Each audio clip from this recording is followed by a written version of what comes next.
ദേശീയപാത 66 ചേറ്റുവ പാലത്തിന് സമീപം വെള്ളക്കെട്ട് രൂപപ്പെട്ടു. വെള്ളക്കെട്ട് മൂലം ദുരിതത്തിലായി വാഹനയാത്രക്കാരും കാൽനടയാത്രക്കാരും. ഇവിടെ ചേറ്റുവ പാലമിറങ്ങി വരുന്ന ഭാഗത്ത് റോഡിന്റെ ഒരു ഭാഗത്ത് നിരയായി വെച്ചിട്ടുള്ള കോൺക്രീറ്റ് ബീമുകൾ വാഹനയാത്രക്കാർക്ക് ഏറെ ഭീഷണിയാണ്. ഇതിന് സമീപത്ത് വെള്ളക്കെട്ടുള്ളതിനാൽ പാലമിറങ്ങി വരുന്ന വാഹനങ്ങൾ റോഡിന്റെ വലതുവശം ചേർന്നാണ് കടന്നുവരുന്നത്.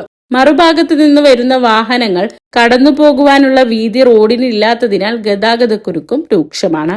ദേശീയപാത കരാർ കമ്പനിയുടെ അനാസ്ഥയാണ് ദേശീയപാതയിൽ വെള്ളക്കെട്ട് രൂക്ഷമാകാൻ കാരണം. ദേശീയപാതയോരത്ത് വെച്ചിട്ടുള്ള കോൺക്രീറ്റ് ബീമുകൾ വാഹനയാത്രക്കാർക്ക് അപകടമില്ലാത്ത രീതിയിൽ മാറ്റിവെക്കണമെന്നും ചേറ്റുവ കടവ് ദേശീയപാതയിൽ വാഹനയാത്രക്കാർക്ക് ഭീഷണി ഉയർത്തുന്ന വെള്ളക്കെട്ട് അടിയന്തരമായി ഒഴിവാക്കുന്നതിന് വേണ്ട നടപടികൾ ദേശീയപാത കരാർ കമ്പനിയുടെ ഭാഗത്തുനിന്ന് ഉണ്ടാകണമെന്നും സാമൂഹിക പ്രവർത്തകൻ ആവശ്യപ്പെട്ടു. കൂടാതെ ദേശീയപാത റോഡ് ആൻഡ് സേഫ്റ്റി വിഭാഗം അടിയന്തരമായി പ്രദേശം സന്ദർശിക്കണമെന്നും വാഹനയാത്രക്കാർക്ക് ഭയമില്ലാതെ സഞ്ചരിക്കുവാനുള്ള സാഹചര്യം ഒരുക്കണമെന്നും അവർ ആവശ്യപ്പെട്ടു.